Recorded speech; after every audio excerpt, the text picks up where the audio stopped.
Hi friends, രാത്രി ഉറങ്ങിയിട്ടില്ല. ഭയങ്കര തലവേദന. കാരണം ഒരു 3 ആഴ്ചയായി പനി പിടിച്ച് കിടക്കണം. പനി കഫക്കെട്ടൊക്കെ ആയിട്ട് കിടക്കണം. അപ്പം ഇന്നലെ രാത്രി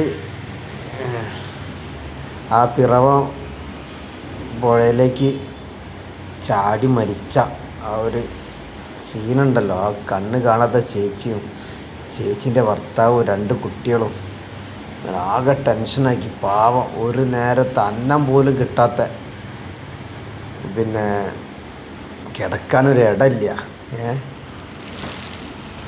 അതിലാകെ അത് കേട്ടപ്പോൾ തന്നെ എന്തോ, ആ കുട്ടികളെ കൊണ്ട് ഇങ്ങനെ റോഡിൽ കൂടെ നടക്കുന്നത്, രാത്രിയൊക്കെ നടക്കുന്നത്, അമ്പലത്തിൻ്റെ മുന്നിലൊക്കെ പോയിട്ട് ദൈവത്തിനോട് പറഞ്ഞിട്ട് അവർ ഈ ഭൂമിയിൽ നിന്ന് പോണത്, ആ ഒരു സീനൊക്കെ കൂടി കണ്ടപ്പോൾ അയ്യോ, ഒരു നേരത്തെ അന്നൊക്കെ കിട്ടാണ്ട് മരിക്കാന്നൊക്കെ പറഞ്ഞാൽ ഭയങ്കര ഒരു ഇതായിപ്പോയി. ഇന്നലെ രാത്രി ആകെ ഉറക്കമില്ല, ഒന്നുമില്ല. പണിക്ക് പോകാനും കഴിയില്ല, ഡ്രൈവ് ചെയ്യാനും കഴിയില്ല. ഇതിങ്ങനെ ആലോചിച്ചിട്ട് മണ്ടയിൽ കംപ്ലീറ്റ് കയറിപ്പോയി. ഒരു നേരത്തെ അന്നം, ഒന്ന് കിടന്നുറങ്ങാനൊരു ഇടം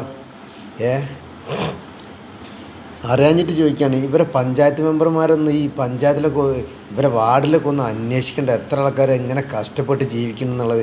അത് ഒരു കണ്ണ് കാണാത്തൊരു വ്യക്തി. എന്താണ് ഇപ്പോൾ ഈ ലോകത്തൊക്കെ നടക്കുന്നത്?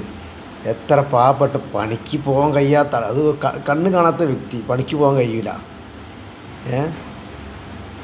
ആ ചേട്ടൻ്റെ ചെറിയ 2 കുട്ടികൾ, അയ്യോ, അറ്റോട് തുള്ളി ചാടി പോണേ നോക്കിയാൽ CC ക്യാമറയിൽ വല്ലാത്തൊരു സീനാണ് മക്കളെ. ഒന്നും വേണ്ടെന്ന് തോന്നുന്നു ഇതൊക്കെ കാണുമ്പോൾ. ഒന്നും വേണ്ട, ഒന്ന് ജീവിച്ച് പോയാൽ മതി. ഒന്നും വേണ്ട, നമ്മളൊന്നും കൊണ്ടുവന്നിട്ടില്ല, നമ്മളൊന്നും കൊണ്ടുപോകണില്ല.